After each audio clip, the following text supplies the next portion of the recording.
হাতিয়া আমাদের হান্নান মাসুদের যে আসন সেখানে কিন্তু আমরা দেখেছি যে সেখানে মানে সিল মারা ব্যালট ব্যালট পেপারে এই ধরনের ঘটনা এবং ময়মনসিংহেও আমাদের এক ধরনের ব্যালট বাক্স ছিনতাইয়ের মতো ঘটনা আমরা দেখেছি।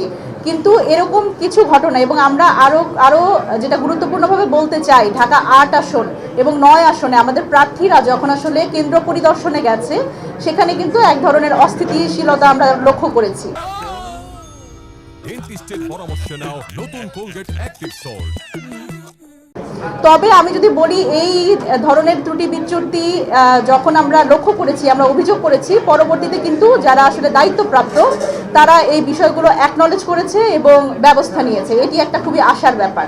সুতরাং ওভারঅল আমরা বলতে পারি যে ভোট কাস্টিং থেকে শুরু করে ভোটারদের উপস্থিতি, যেটি কিন্তু আমাদের সবচেয়ে গুরুত্বপূর্ণ ব্যাপার ছিল, যে এই নির্বাচনটি শুধুমাত্র কিন্তু ক্ষমতা বদলের নির্বাচন নয়, এটি ভোটারদের তাদের রাজনৈতিক অধিকার প্রয়োগের একটা বড় সুযোগ আমরা এবং একটা নিরাপদ অবস্থান আমরা তৈরি করে দিতে চেষ্টা করেছি।